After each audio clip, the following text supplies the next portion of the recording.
Hello, you're watching the English News Bulletin on QPVN channel. I'm Cho Nguyen, and now let me keep you up to date with the headlines.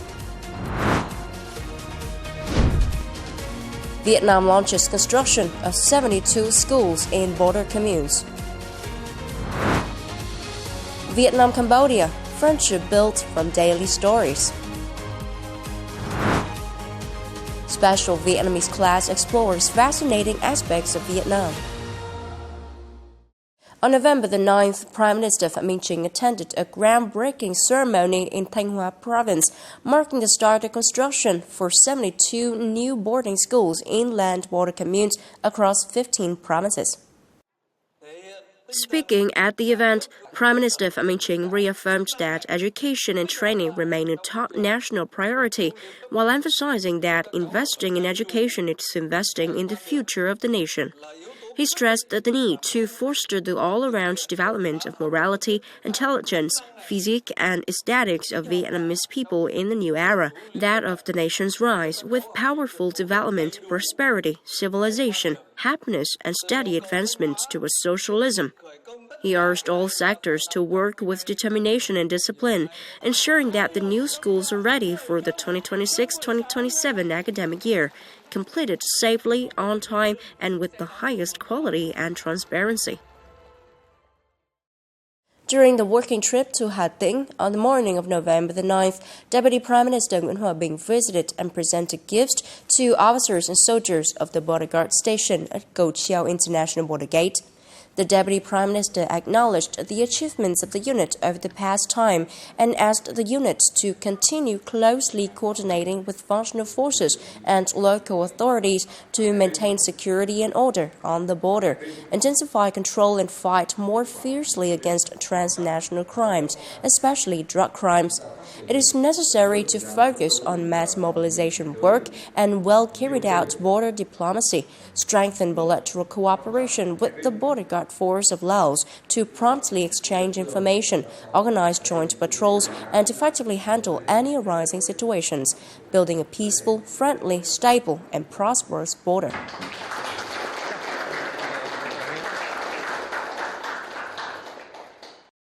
Also, on November the 9th in Hanoi, General Phan Van Giang, Minister of National Defense, chaired a conference to assign new commander of the Vietnam Border Guard Command.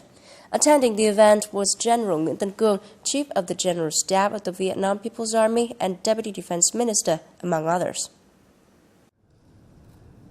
At the event, Senior Lieutenant General Lê Đức Thái, Deputy Defense Minister, handed over the position of Border Guard Commander to Lieutenant General Vũ Trung Kiên. General Phan Van Giang congratulated and commended Senior Lieutenant General Lê Đức Thái and Lieutenant General Vũ Trung Kiên for their contributions to the cause of building the military, strengthening national defense, and contributing to the comprehensive completion of military and defense tasks in recent years.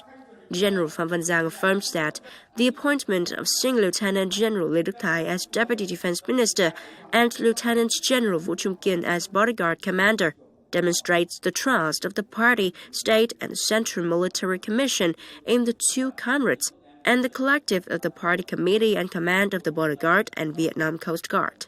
In the coming time, Minister Phan Van Giang requested Lieutenant General Vũ Trung Kiên in his new capacity to continue to inherit and promote the results and achievements that the Border Guard Force has achieved, and immediately start implementing the key tasks assigned by the Party Central Committee, Central Military Commission, Ministry of National Defense, and the military.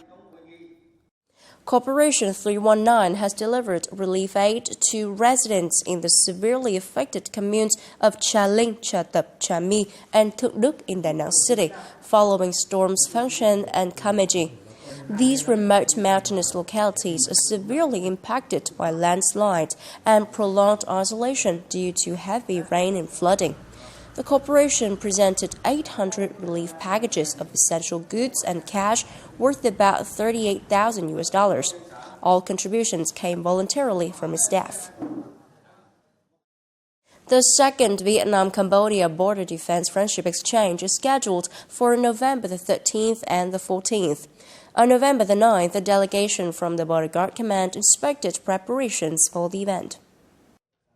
The delegation reviewed readiness at key venues, including the sites for the signing of agreements between border communities, the areas of welcoming and seeing off senior defense leaders of both countries, and locations for the flag salute, border marker painting, friendship tree planting, and joint patrol activities. The mission asked all relevant units, especially the Ninh Provincial Border Guard Command, to closely coordinate with local authorities to ensure that all facilities and logistics are completed on schedule and with the highest quality. Over the years, the Mekong River has bonded the friendship between Vietnam and Cambodia through sharing, trust, and simple daily stories. Smiles, handshakes, and a pill given or quiet journeys to find the remains of comrades, along with stories about the life of love on the Vietnam-Cambodia border.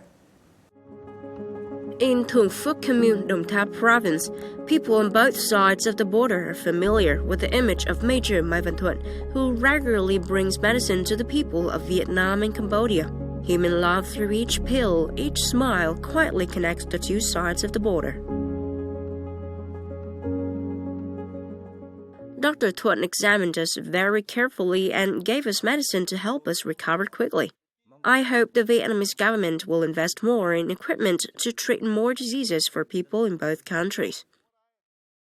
The charity class in Tuyên Bình Commune, Tây Ninh Province, is where overseas Vietnamese children in Cambodia learn to read, write, do math, and practice life skills. The border guards teachers are dedicated to teaching, caring for, and accompanying the children every day. Basically, the children here have uneven levels of education.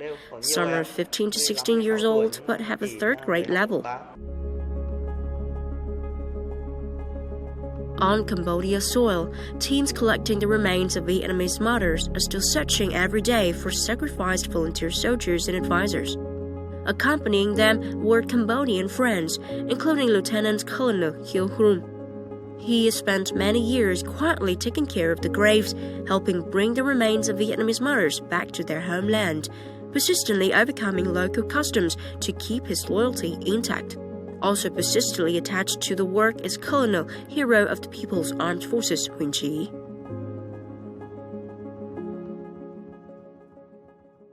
Không biết bao nhiêu với đồng đội. Many comrades have fallen all over the battlefield. I'm still alive, 1,000 times happier than my comrades. Those simple actions create a strong bond between the two peoples of Vietnam and Cambodia. Coming up next, people's happiness, ultimate measure of progress. Special Vietnamese class explores fascinating aspects of Vietnam.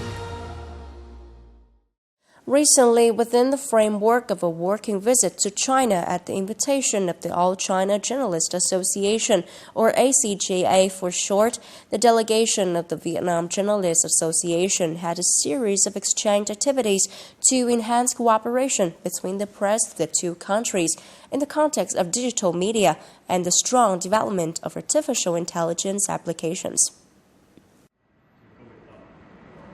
At the working session with the All China Journalist Association, Permanent Vice President of the Vietnam Journalist Association, Nguyễn Đức Lợi, affirmed that the Vietnam Journalist Association always attaches importance to and wishes to strengthen comprehensive cooperation with ACJA, especially in innovating journalism model, applying technology, and improve the quality of journalists. The party secretary and vice president of the ACJA emphasized that the Chinese press is promoting digital transformation, applying modern technology in management, production, and dissemination of content towards a smart, professional, and culturally identified media. The two sides discussed professional press activities, association work, and press management in the context of digital transformation. The leaders of the two associations agreed to continue to bolster exchanges and cooperation in the field of modern media and journalism training, contributing to boosting understanding and friendship between the press of the two countries. The 14th National Congress of Communist Party of Vietnam marks a pivotal moment shaping the nation's next phase of development. Across the country, people are actively studying and contributing thoughtful opinions to the draft Congress documents. Reviewing the draft, Deputy Director of Haizhou General Hospital Phạm Văn Huấn was impressed that, for the first time, people's happiness is placed at the heart of the Congress theme as the ultimate measure of every party guideline and state policy. In healthcare, we not only focus on improving well-being, but also on enhancing happiness. The inclusion of a happiness index in this year's Congress documents shows our goal that every Vietnamese citizen enjoys a prosperous and happy life, just as President Ho Chi Minh envisioned. The draft also reaffirms the human-centered approach to development, not only increasing incomes but fostering the all-around growth of Vietnamese people in intellect, ethics, health, spirit, and life skills.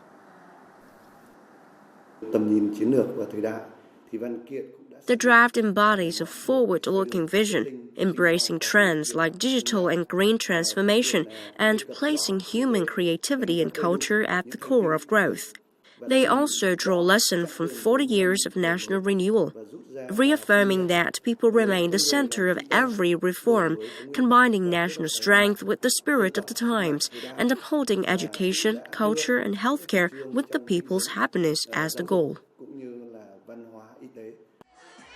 According to the World Happiness Report 2025, Vietnam's happiness index has risen 37 places, from the 83rd in 2020 to the 46th in 2025.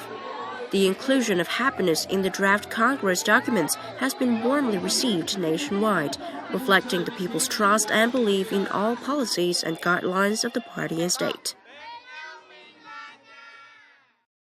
To mark the 108th anniversary of the October Revolution, teachers and students of the Department of Vietnamese Language at Moscow State Linguistic University, or MGLU for short, together with many Vietnamese language students from other prestigious universities in Moscow, recently held a special class aimed at improving their Vietnamese through revisiting lessons from the Proletarian Revolution, while also exploring interesting aspects of Vietnam. Why did a revolution that took place in distant Russia in 1917 help an Asian nation gain independence in 1945? The October Revolution in 1917 liberated oppressed nations and marked the first history of a proletarian-led revolution. Its success inspired colonized peoples to rise and determine their own destiny.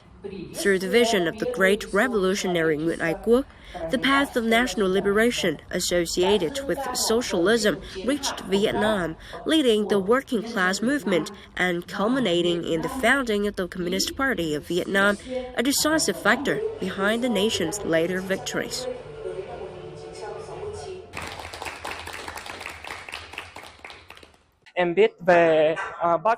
Today, I learned about President Tôn Đức Thắng, who supported the October Revolution.